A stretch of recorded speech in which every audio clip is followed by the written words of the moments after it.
parang wala siyang kapangyarihan. Yes. And this is a Exactly. sign of an incompetent leader. You do not know your political power, Bongbong Marcos. Ano yan? Tanga mo Ano yan? Eto na. House and lot for sale dito sa Davao, yung bahay ni Tatay Digong. Ano kaya ang magiging reaction nyo? Paki-comment naman dyan sa baba. Ano ba ang basihan ni Senator Bato nung sinabi niyang i-dismiss? Kasi daw unconstitutional kasi more than A year. one impeachment filed A year. in a year. Bakit hindi ba tumataas yung education natin na kailangan mo pa mag-enroll sa Lasal, sa Ateneo, sa mga mamahalin na eskwelahan para lang magkaroon ng quality education? 'Di ba? Paano kung wala kang pera pang-enroll? Yung anak mo hindi mo kayang pang-enroll sa mga magandang umaga, hapon o gabi sa inyo lahat mga kayo. Happy weekend po. Today is June 29, araw ng linggo sa Pilipinas. Kaya naman kanta muna tayo. Di kami natatakot sa katotohanan. Boses ng masa aming pinapakinggan. Jomalon TV, issue ng bayan, ating pag-usapan. Tunay na balita, walang kinakampihan. Sumasalamin sa katotohanan lamang para sa mamamayan. Totoo ang laban, hindi puro drama, di rin chismisan. Lahat ng tanong may klarong kasagutan. Kasama ka dito sa diskusyon, boses mo may halaga sa solusyon. Laging alerto, mapagmatyan, truth ang hanap. Di kami natitinag, walang palusot, walang dayaan. Tunay ang serbisyo, diretsong usapan. Jumalon TV, issue ng bayan, ating pag-usapan. Tunay na balita, walang kinakampihan. Sumasalamin sa katotohanan lamang para sa mamamayan. Totoo ang laban, walang kulay, walang kampi. Balita, talakayan, katotohanan. Para sa bayan. Magandang umaga. Siyempre, June 29 at isang araw na lang, July na, magsisimula na ang bakbakan na naman, siyempre. Mega love shoutout sa lahat ng viewers natin abroad, yung mga OFW na nagpapakahirap para matugunan lang yung pangangailangan ng pamilya nila dito sa Pilipinas. Maraming salamat at mabuhay kayo hanggat gusto nyo. Yung mga viewers naman natin dito sa Pilipinas, Luzon, Visayas, Mindanao, mega love shoutout po sa inyong lahat. Pati yung mga members natin, shoutout po sa inyong lahat. Kung gusto nyo magpa-member dito sa Jomalon TV, meron po tayong join button dyan. Palambing naman mga kayon, isa namang like and share sa video na to at paki-double check na rin kung nakasubscribe kayo. Kung hindi pa naman, paki-subscribe na lang mga kayon. Alright? Thank you so much. Grabe. Happy Sabbath day today. Isang upload lang tayo pagkalinggo dahil magcha-church ako maya-maya lang. Okay. Comsec tayo Comsec. Kung bibigyan kayo ng boses at kung bibigyan kayo ng pagkakataon pakinggan, ano yung i-comment nyo dito regarding doon sa bahay ni Tatay Digong sa Doña Luisa sa Davao na ngayon for sale na. Okay. Comsec.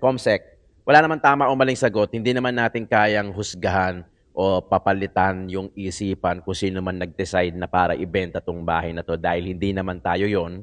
Hindi naman natin alam kung ano yung exact na pakiramdam, kung ano yung exact na emotion o decision nila. Pero if we were given a chance to hear and to voice out our suggestion or opinion, paki-comment nga dyan sa baba, Comsec. Mauna na ako. Kung ako lang, ang tatanungin, halimbawa, pagkakataon, tanungin o pakinggan yung ating suggestion, mas maganda sana wag. Di ba? Wag. Kasi ang pera, madali naman maubos yan kahit gaano kadami yung pera mo ngayon. I'm sure hindi naman sila after sa pera, pero sasabihin ko na din. Kung pera lang din ang pag-uusapan, syempre, madali naman maubos ang pera. Di ba? Kahit gaano kalaki hawak mo, maliit man, kayang-kayang ubusin. Kayang-kaya mo yung ubusin in a day, in an hour, in a day, in a week, di ba? In a month, depende kung magkano yung hawak mo. Pero I'm pretty sure na hindi naman pera ang habol nila. Siguro, baka gusto nilang makalimutan yung mga memories dyan, di ba? Baka, hindi natin alam eh, di ba? Hindi natin alam kung ano yung dahilan. Pero kung ako yung tatanungin, mas maganda, wag sana. Siguro i-open na lang sa public. Tama nga yung sinabi ni BP Inday Sara, na i-open sa public para malaman kung saan kumakain si Tat. Parang ano ba? Parang yung one-stop na kailangan mo. Parang pagka pumunta ka ng Davao, ito yung mga dapat mo. Parang itinerary, no? Na ito yung mga dapat mong daanan. Yung bahay ni Tatay Digong, sana i-open, kung malaman kung saan kumakain si Tatay Digong, saan natutulog, parang ganon, no? Ang nakakalungkot lang, di ba nabanggit ko sa inyo na gustong-gusto kong pumunta diyan sa Davao para pumunta diyan sa bahay ni Tatay Digong, makapagpa-picture man lang gaya nung nakikita ko sa mga SOCMED na nagpapa-picture sila sa harap ng bahay ni Tatay Digong. Sana magawa ko din before mag-vanish, mawala yung itsura, magbago, kung gibain man yan, patayuan man yan, etc. Sana before that, makapunta ako ng Davao, makapagpa-picture man dyan sa tapat ng bahay ni Tatay Digong for once. Diba? Kasi we cannot predict the future. Only God knows kung ano talaga yung pwede mangyari in the near future o sa kinabukasan. Days are numbered. Ika nga, days are numbered. Hindi natin alam kung buhay pa si Tatay Digong o makakauwi pa si Tatay Digong o ikaw mismo buhay pa, may pagkakataon. Kaya nga, ang pera temporary lang eh, di ba? Temporary lang, kaya mo ubusin. Kahit nga hindi pa dumadapo sa palad mo eh. I mean, pagpasok sa ATM mo, bayad utang, pang, hindi pa dumadaan sa palad mo, ubus na. Or, papadaanin lang sa palad mo, then ubus na. Mga kayon, I hope na makapag-subscribe kayo dito sa When Tito Talks. Itong podcast natin dito sa When Tito Talks. It talks about anything under the sun. Kwentuhan. No? Aside sa politics na ginagawa natin dito sa Joe Malone TV, itong When Tito Talks, doon siya. Malalagyan natin yan. Papakita ko sa inyo yung update doon sa studio na pinapa-renovate ko para mas secure, mas sound. Gusto ko nakatayo kasi ako eh. Nakatayo, maganda, meron akong itutur ko kayo sa office ko. Doon yan sa When Tito Talks. Etong Joe Malone TV, podcast din to, politics, local man o national. Dito na magpo-focus yan. Gusto ko ganito eh. Gusto ko ganito. Gusto ko kasi kwentuhan tayo. Ayoko kasi yung nood lang kayo, pak, tapos okay na. Ayoko yung ganun. Parang walang connection eh. Walang connection between me and you. Hindi gaya ng podcast, merong connection na pwede kayong mag-comment, pwede tayong mag-usap, nagkukwento lang ako, parang ganun. Ganun ang gusto ko. Ito yung ano ko eh. Ito yung comfort space ko, actually, podcast. When Tito Talk, sana paki-subscribe. Kakargahan natin ng BGN, promise. Medyo marami lang ako inaayos ngayon. Tito Jom, para sa mga street food vlog natin, kung mahilig ka sa pares, sizzling, bulaluhan, at kung ano-ano pa, dyan yung mapupuntahan. Okay, eto na. House and lot for sale dito sa Davao, yung bahay ni Tatay Digong. Ano kaya ang magiging reaction nyo? Paki-comment naman dyan sa baba. By the way, at kakapost lang yan, kahapon ata. So marami nang naglabasa ng mga reaction. Gusto ko naman makita, mabasa yung reaction ng viewers ko dito sa Joe Malone TV. Okay, pakinggan natin, Senator Peter Alan Cayetano. Kasi yung fear nung iba, ngayon pa lang no, napapatikos yung possibility daw na ma-dismiss yung impeachment since yung sinasabi ng defense na remand, na balik, wala na articles of impeachment to answer. Dalawa ang pinag-uusapan.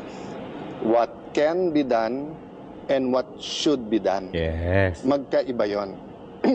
So ang sinasabi ni SP can be dismissed. That's the reality, di ba? That the Senate acts through its members and majority wins. Hindi naman pwedeng minority wins. Anong limitation doon? We cannot do anything unconstitutional kasi pag yan ay may grave abuse of discretion amounting to lack or nawalan ng jurisdiction, no? Pwedeng baliktarin yung desisyon namin ng Supreme Court. But of course, pagdating sa impeachment, grabe ang leeway kasi talagang ang Senate ang impeachment trial. Now, just because you can, it doesn't mean you should. Diba? So kung diabetic ka, just because you can eat leche flan, ube, cakes, it doesn't mean you should. So we really have to take a deep breath and think what's best for the country. And that's precisely why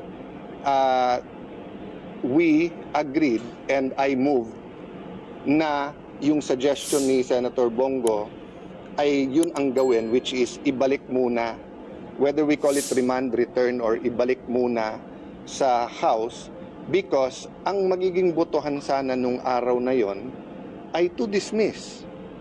And kung na-dismiss during that time, what would be next?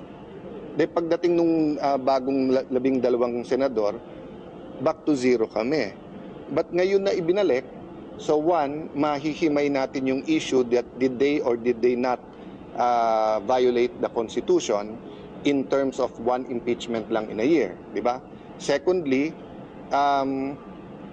obvious naman yung di ba? Pagka nag-appoint sila ng bagong prosecutor at dumating sila, interesado pa sila. Yes. Kung hindi sila dumating sa korte, hindi na sila interesado. Pero hindi mo pwedeng sabihin yan from the 19th Congress, sa 20th Congress. And then ganun din, hindi pa natin masabi kung ano ang magiging botohan ng 24 kasi may 12 kang bago. So right now, ang lahat ng lumalabas ay yung mga individual opinions. But yun nga, may I caution, lalo yung mga law professors, mga legal luminaries natin, wag natin lituhin ang tao sa what we can and what we should. Sir, can you assure the public na maipapalatag mo yung ebidensya? Kasi yung fear ngayon, sir, is that baka mangyari na pagka-convene, ma-dismiss agad. Kasi it's something na option ng defense, sir, di ba? Pwede lang ilatag and then you will vote. And then, ang thinking kasi, sir, possible na pag nagkaroon ng majority vote, ma-dismiss agad. Or can you assure us na Well, dun nga ipapalatag kasi mo? because of yung what we should, Yes. nalito nung ibang legal luminaries ang publiko na ang uunahin ay yung ebidensya. Ang uunahin mo parati ay jurisdiction. Ano ba ang basihan ni Senator Bato nung sinabi niyang i-dismiss? Kasi daw unconstitutional kasi more than A year. one impeachment filed A year. in a year. So, So kahit saan korte, bago mo ipalatag yung ebidensya, titignan mo muna may jurisdiction ba yung korte na yan o hindi.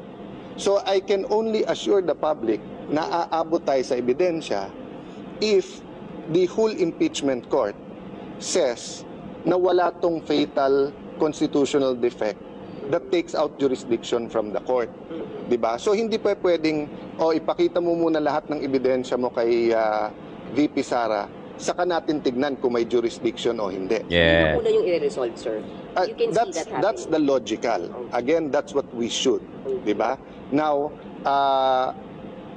don't panic because Isorganic. una, may Supreme Court. Pangalawa, what's the worst case? The worst case, they can file another one after the 1 year. Yes. Diba? Yung sinasabi lang pwede ilabas sa lahat ng ebidensya, they can do that in the Committee on Justice. Pero baka hindi na tayo umabot doon. Kasi pag sinabi nung bagong 24 na meron tayong jurisdiction, tuloy-tuloy na yan. Ang problema, if you have a majority who says na they violated the Constitution, babaksak at babaksak sa Supreme Court yan. So I'm not telling you what will happen.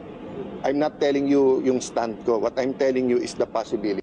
Yes, 'di ba? Hindi nila matanggap. Hindi nila matanggap talaga na it turns out yung ginagawa nila halos bumabalik lang din sa kanila. Sa kakamadali nila, natalisod sila, 'di ba? May kasabihan, hanggang tumakbo ng matulin, pag nadapa malalim. So parang ganun yung nangyari sa kanila at hindi nila matanggap 'yan. Kasi they want power.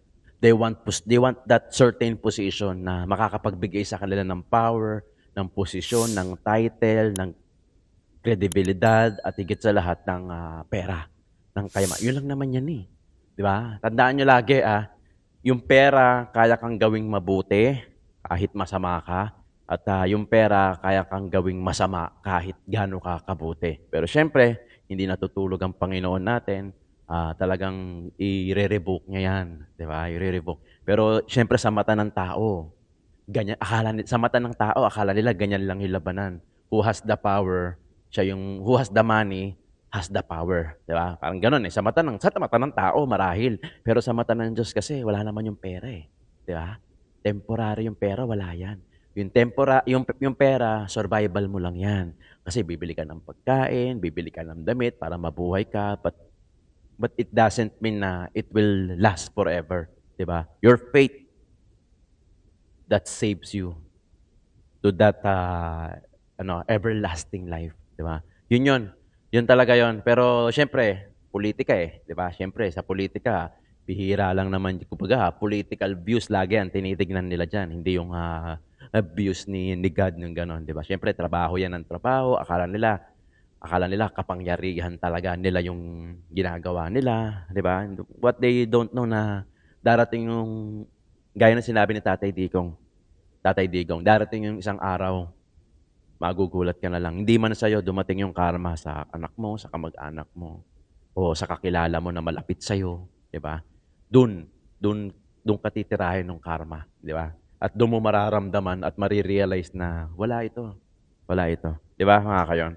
Next video natin, Harry Bago Roque. muna kayo, yan po ang official government response doon sa putukan sa Middle East at mga kababayan Pilipino. Talagang umarap na kayo na pagtataguan dahil hanggang dyan lang ang magiging tulong ng Marcos Jr. administration. Pasensya na kayo, hindi kayo magbibigyan ng lugar ng pagtataguan, pero merong moral support para kayo'y magtago. O, maiba naman tayo. Anong pangalan to? Alias Rene. O ano ngayon, nasakba kayo na itong si alias Rene, binayaran pala para makaladkad sa kaso si Pastor Kibuloy at makaladkad itong si Inday Sara Duterte at saka si Tatay Digong. Ako hindi ako nagtataka at hindi ako nagugulat. Kasi alam nyo, nung ako mismo ay umapir dyan sa komite ni Ontiveros, ang dami niyang invento. Yung kwento niya talaga, involved ka sa Pogo. Hindi siya nakikinig na ang aking involvement, ejectment case at ang aking kliyente ay umuupa lamang doon sa lupa at nagpapaupa ng premises doon sa Pogo, no? At talagang sinasabi niya pinagpipilitan, engage yan sa Pogo. At ang tanong ko nga doon, sabihin natin engage sa Pogo, panahon na yon, legal. Ano naman pakailan mo dyan? Legal naman yung mga panahon na yon. Ngayon lang naman nag-illegal yan itong taon na ito. Pero ang katotohanan po niyan, talaga nagpupumilit siya ng mga panahon na yon na ikaw involved sa Pogo, ikaw may masama kang ginawa. Wala naman siya mapakitang masama kong ginawa. At ang pruweba lang na sinasabi niya na ako involved sa Pogo ay yung isang papel na wala naman lubagda, isang papel naman na walang maamin kung sino gumawa na nagpapakita na ako illegal. Ulitin ko po, sabihin na natin totoo yan at hindi naman totoo yan. Wala pong masama para maging isang abogado ng kahit anong korporasyon. Dahil ang trabaho ng abogado ay siguraduhin nga ng mga kliyente nila ay sumusunod sa batas. Pero ito po, tignan nyo naman po, non-bailable din ang sinampa ni Pastor Kibuloy. Milyones ang ginastos para magtanim ebidensya laban ni Kibuloy. Hindi ko po alam kung gagawin nila yan sa akin din, ha? Pero sa piskalya po, wala silang napresentang kahit anong testigo na nagsabi na nag-recruit ako at pinagsamantalahan ang kanilang gawain. No? So hindi ko po alam kung magbabayad din itong si Ontiveros ng 500,000 para sa testigo para madawit din ako at sabihin na ako nag-recruit sa kanila. No?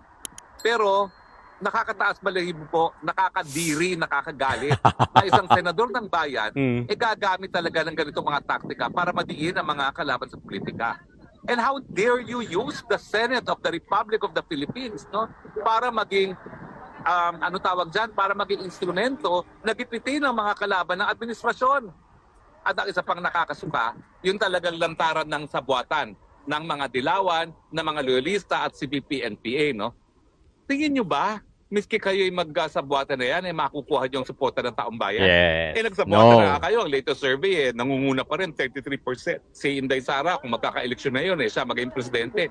At ang pinakamalapit na kanyang katunggali ay 15%, kalahati lamang. Yung tulpo nga, wala na no? Naglao na parang bula, no? So, ibig sabihin yan, magsama-sama man kayo, wala pa rin mangyayari sa inyo dahil alam ng taong bayan na ikaw, by rules, nakakadiri ka kasi kahit madali ka magmalinis. Hanggang ngayon, di mo naman sinasabi bakit bigla ka nanalo nung ikaw ay naging direktor ng PhilHealth at ang katutak na advertisement ang ginamit ng PhilHealth sa mga panahon na yon. Huwag mo sabihin di mo ginamit talaga ang pera ng PhilHealth para ikay manalo sa eleksyon na yon, ha? Ay, nako. Tapos, ang nakakabuhisit talaga dito sa mga dilawan, akala mo kung sino na sila lang yung malinis. Pero, ang dami naman nilang putik sa mga mukha. O, kita mo itong gawain to. Gawain ba ng matinong tao yan na magtatanim ebidensya, tanim testigo para lang magipit ang isang tao na walang kasalanan? O tapos akala mo kung sinong kami lang ang malinis sa bayan nito, kami lang ang dapat maglingkod. Kaya na to turn off ang taong bayan sa inyo. Yes. Bakit pa sumikat si Tatay Digong? Kasi walang kaplastikan. Inaamin niya, tao siya. Inaamin niya, hindi siya perpekto. Meron siyang mga kahinaan. Ano ngayon? Basta nagmamahal siya sa bayan. Hindi gaya niyo na talagang kami lang ang malinis, kami lang ang magaling, kami lang ang pwedeng mamuno. Ayan, nakakasuka ka. At itong nangyari na ito na meron ng lumantad, nagpapatunay na wala kang karapatan maglingkod. Kaya nga nananawagan ako, no, kinakailangan mag-file ng ethics complaint dyan kay Ontivirus na yan. Ang sa ganun, masipa na siya sa Senado. Walang karapatan ang kahit sinong nagtatanim kaso, Yes. nagtatanim ebidensya, nagtatanim testigo na manatili sa Senado. Dahil ang Senado in the first place, nagagawa ng batas. No? Pangalawa, yung mga investigasyon na dapat ginagawa niya in aid of legislation at hindi dapat nagtatanim ebidensya laban sa mga kalaban sa politika. Yes. Again po ha, lilinawin ko, ay yung mga dilawan as exemplified by Risa Ontiveros, sinusuka kayo kasi kayo mapagpanggap, nagmamalinis, pero nakakadiri naman kayo. At yan ang pruweba talaga. How dare you? Imagine everything is sworn statement, everything is on the basis of good faith na nagsasabi ng totoo, tapos gagastos ka ng milyon-milyon, nabuti sana kung galing sa'yo. Galing din sa gobyerno yan. Just for santo naman. Kaya naman ang lalaki ng mga budget nyo dyan sa Senado, ginagamit nyo pala sa tanim ebidensya at tanim testigo. No? So yan po ang aking panawagan. Huwag po tayong tumigil hanggang ma-expel sa Senado itong Ontivirus neto dahil ang Riza Tanas Ontivirus, yung mga nagtatanim ebidensya, mga nagbabayad to bear false testimony. Alam nyo ba, nasa Biblia yan, bawal. Diba? Isa yan sa kautusan. Do not bear false witness against your neighbors. Pero sila, pasanta-santa, pagudi-gudi, yung pala, ang iitim ng mga budhi. Santong diba? kabayo. Ano ngayon masasabi nyo? Diba, nakakasuka naman talaga kayo? So, wag po tayong tumigil. Isigaw natin, sipain, palabas ng Senado yung Ontivirus na yan. Ang Risa Tanas, Ontivirus, walang lugar sa Senado. At kung siya ay nag-aambisyon para sa mas mataas na opisina, ay naku po, dream on. Dahil hindi na makakalimutan ng taong bayan ito na ikaw, binaboy mo ang proseso ng Senado. No? Gaya ng binaboy mo ang proseso, nung pilit mo kung dinadawit, na wala ka namang ebidensya sa kahit anong krimen. Wala ka naman napatunayan doon. Ginagawa mo na naman, binabasa mo yung script ng COS mo, maski di mo naiintindihan. COS, O, diba? Chief of Staff. Sige, tanggalin nyo ng papel yan. Tignan natin kung may masasabi yung Ontivirus na yan, yung Risa Tanas na yan. Tanggalan nyo ng babasahin yan. Tignan natin kung may masasabi yan sa Senado. Sige, oo nga. Buti sana kung magaling yung scriptwriter mo. Hindi naman magaling yun. Kilala ko. Nag-estudyante namin yan sa UP. Kaya nga mediocre ka. Kasi mediocre din yung COS. Hoy, at saka COS ha, taga-UPilo ka pa naman. Pero kung totoong paratang na ikaw ay naging instrumento para sa false testimony, naku, mangalabot ka. Si Ontivirus, hindi madidispar. Ikaw, pwede ka madispar dyan. Under oath. Si alias Rene, under oath yan. Although, alam na niya na nagsinungaling na siya, pero ngayon at least, tinutuwid niya ang pagkakamali niya na pumayag siya na magsinungaling para sa'yo. Risa Tanas Ontivirus. Diba? Ay naku mga taong bayan, mga kababayan, hanggang kailan ba tayo magpapabola sa mga santo-santita? Kami lang ang tama, kami lang ang magaling. Mga walang yan naman pala talaga at maitim ang buti. Diba? Kakagalit. Dapat na talaga magalit tayo. Anyway, masyadong mataas na pong hagdat ko. Kaya titigil na ako ngayon. Okay. Medyo maikli tayo. Pero sapat na po na nawakwakan ko ang Risa Tanas Ontivirus. Kadiri ka talaga. Bye. Di ba mga kayon? Actually, ganito lang yan. Madali, na tayo? Let's be honest.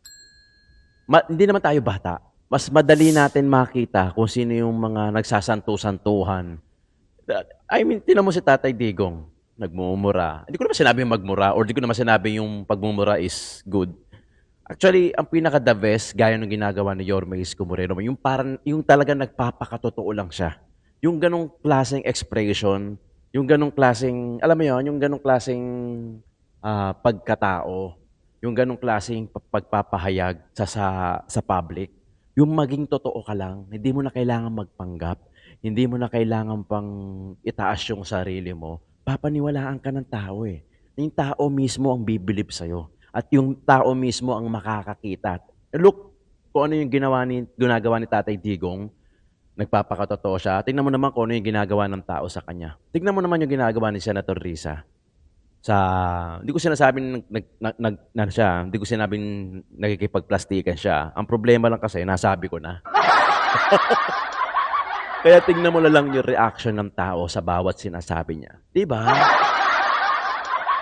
Tao mismo ang makakakita. Kaya talagang wala kang escape dyan. Pag nakita ng tao, ay nakikipagplastika lang. Alam niyo yun, di ba? Meron tayong mga sitwasyon o mga tao, artista man, o kapitbahay niyo man, o kamag-anak niyo man na halatang-halata niyo nakikipagplastikan lang. Di ba? May ganun. Totoo yan. Tayo mismo nahahalata natin. Kasi nag-evolve din yung nag-evolve din yung kung paano natin tignan yung tao. 'Di ba? Through their languages, through their body gesture, 'di ba? Kung paano siya magsalita. Na-observe natin 'yan. 'Di ba? O yung next video natin, Miss Joey. This administration had been cooperating with the ICC since nung pinayagan nila na pumunta yung mga investigators dito sa Pilipinas. Basta tapos na lahat ng ating pag-uusap sa ICC, we will not cooperate with them in any way, shape, or form. O hindi kami makikikooperate sa ICC. O pagkatapos, nung June 25, naglabas sila ng statement, they confirmed cooperation with ICC and they offered to fly drug war witnesses to The Hague. I think it's very important that everyone should be clarified. Yung sinasabi kasi ang mga kabubuhang pinapakain sa atin ng Bongbong Marcos administration at lalong-lalo na ni Auntie Claire, na sabi ni Inday ay kulang sa brain cells. Sabi ni Inday kanina. Hindi ko alam kung sinasadya nila na ayaw intindihin o talagang bobo lang talaga yung nasa administrasyon.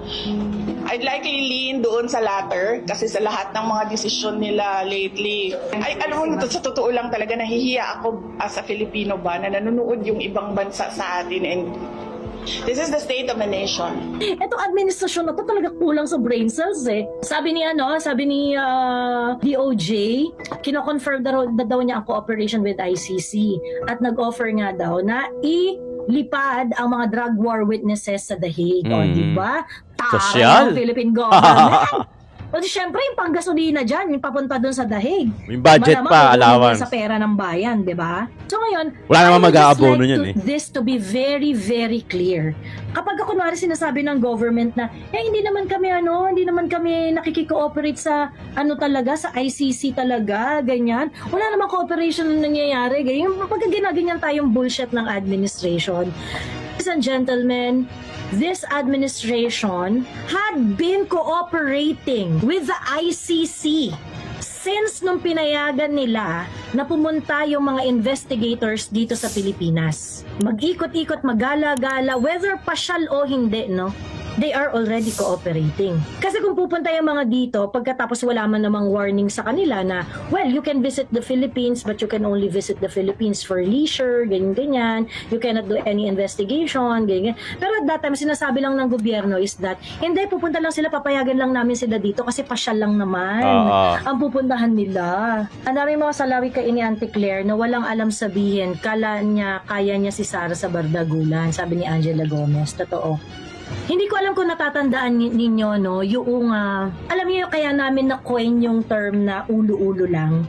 Yung, kasi ang sinasabi na, hindi naman kami nakikikooperate. Pero pinapayagan lang namin silang magpunta dito. That's exactly what we were trying to say at that point. Yung kinukonvince tayo ni Bongbong Marcos na para tayong mga yung jowang virgin, di pa nakakaranas ng kahit anong kamunduhan. Tapos ang jowa mo si Bongbong Marcos. Tapos sabi ni Bongbong Marcos, hindi naman natin ipapasok yan, ulo-ulo lang. Yan yung exact analogy nitong cooperation na to. Sinasabi nila, wala naman talagang cooperation. Pinapayagan lang namin pumunta dito yung mga ICC investigators, pero wala naman talaga, hindi kami makikikooperate, hindi namin sila bibigyan ng documents. Pagkatapos ngayon, ano na to? Diba? If-apply pa nila ang Yes. mga war witnesses ko na napay. Dadalhin pa nila yung mga witnesses sa dahig. Ano yan? Pera pa namin yung papanggastos dyan, putang ina nyo. I'm pretty sure, no? Pera pa ng bayan ang gagamitin dyan. Malamang, Yung ganun na panalagay nga sa mga talaga. Walang yan pa. Wala namang mag-aabono dyan. Papunta ng Hague. Example yung sinabi ni BBM na wala siya kinalaman sa impeachment ni VP ISD. Of course, may kinalaman siya. If hindi siya pabor, he has all the power to tell the House to stop the impeachment, sabi ni Fernando Guerrero. I agree.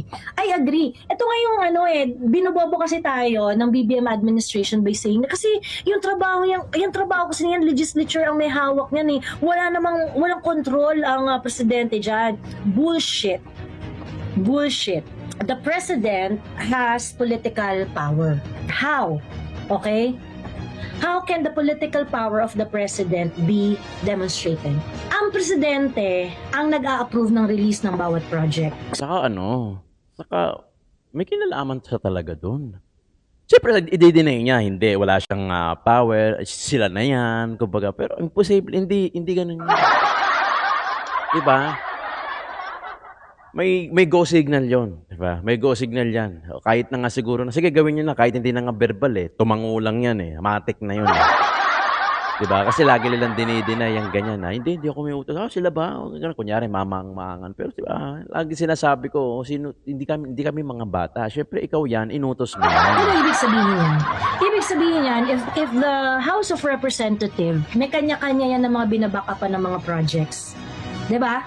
Kani-kanilang mga distrito. And if the president is going to decide on certain things, let's say, sabihin na natin na ayaw ko yung impeachment, wag nyo yung ituloy. Hindi itutuloy dapat yan. Pero pinipilit ng Yes. House of Representatives na hindi ituloy natin yan, ituloy natin yan. The president can actually flex his political power, no? He can Totoo. actually flex his political power. Sige, talaga, May mapilit power kayo. yan. Mapilit kayo. Sige, hindi ko Oo. pagre-release yung mga budget na pinagre-request ninyo. Hindi ko pagre-release yan. Ayoko nga kasi ayoko ng kaguluhan, Yes. instability sa aking gobyerno. 'Di ba? So that is something that BBM can do. He has Pero the ang ginagawa power. kasi nitong gobyernong ito, sa tulong ni Attorney Claire Castro, ay binobobo niya ang audience. Ginagawa niyang blame president si BBM by making it appear na parang wala siyang kapangyarihan. Yes. And this is a Exactly. sign of an incompetent leader. You do not know your political power, Bongbong Marcos. Ano yan? Tanga mo Ano yan? Ito yung kaya ayaw nilang maging kaya ayaw nilang maging matalino yung Pilipino kasi hindi nila makokontrol. The more na ginagawa nilang mangmang yung mga tao, especially yung mga nasa provinces. I'm not saying na we are more knowledgeable than sa mga provinces. I mean, buti nga ngayon, abot na ng mga internet paano pa yun noon? Na talagang hindi abot na internet, na talagang mangmang yung tao, di ba? Na hindi nila alam na, ay puta, ganito na pala nangyayari. Di ba? Binubulag. Kaya they want us to become more innocent, mangmang, so they can manipulated us, di ba? Na kaya nila tayong hawakan, na kaya nilang isang pangako lang na, yung sobrang gasgas na pangako na pagka nanalo ako, hindi ko kayo kakalimutan. Pero wala naman natupad sa ganun, di ba? Kaya nga, ang laking, siguro, naging disadvantage din sa kanila yung pagkakaroon natin na advanced technology gaya ng mga internet, gaya ng mga ganitong klaseng political blogger na nai-explain, na-expose yung mga estratehiya nilang bulok, na kung paano sila bumili ng boto, kung paano nila gawing mangmang. Bakit hindi ba tumataas yung education natin na kailangan mo pa mag-enroll sa Lasal, sa Ateneo, sa mga mamahalin na eskwelahan para lang magkaroon ng quality education? 'Di ba? Paano kung wala kang pera pang-enroll? Yung anak mo hindi mo kayang pang-enroll sa mga matataas, sa mga dekalidad talaga na eskwelahan. Di konti lang yung niyan, konti lang yung ma-absorb niyan. 'Di ba hangga't bata yung utak, parang ang utak kasi parang sponge So, the more na mas bata, bago yung sponge, talagang mag-a-absorb yan ng water, mag-a-absorb yan ng knowledge. Pero pagka nagkakaedad ka na, nagiging makalimutin ka na, nababawasan ka na kasi hindi na kaya mag-absorb. Ganon din sa bata. Diba? Ang problema kasi, ginagawa tayong mangmang. So, pag ginawa tayong mangmang, so they can manipulated us, wala na. So, mangmang na tayo. Diba? Buti na nga, merong advanced technology at yung mga political blogger na dekalidad, na ipaparating sa mga probinsya yung dapat nailalatag din natin na ito yung ginagawa ng current administrasyon natin. Ganito na, yung mga ayuda, yung mga vote buying, naka-disguise na as ayuda. Kunyari, bibili, gaganyan, biriin mo, yung mga tupad, AIX, MAIX, ano pa ba, lahat ng mga klase ng ayuda, ibinibigay na. Saan galing yung pera? Taxes ng bayan. Na dapat sa infrastructure, sa petching, sa lintik na PhilHealth na yan, lintik na mga DPWH na yan para hindi tayo bahain, saan na napupunta? Diba? Ang tanong ng bayan. Asan na yung mga taxes? Wala na. Hanggat merong makasariling isang politiko, 2, 3, sandamakmang kayo dyan, na kukunin yung budget, hindi ibibigay sa taong bayan, doon napapasok yung korupsyon at doon napapasok na maghihirap ang Pilipino. Anong solusyon ng bawat Pilipino? Mag-abroad. Nagtatrabaho sa ibang bansa, magpapaalipin para matugunan lang yung pangangailangan ng pamilya nila rito sa Pilipinas. Kasamaang palad pa niyan, pagka medyo sinamipalad, makakapatay sa ibang bansa, makukulong o wala na.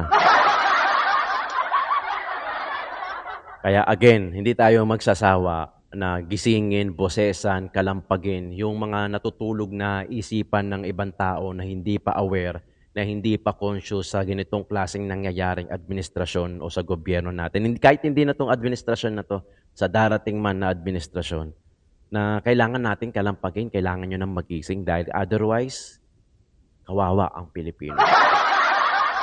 Issue ng bayan, ating pag-usapan.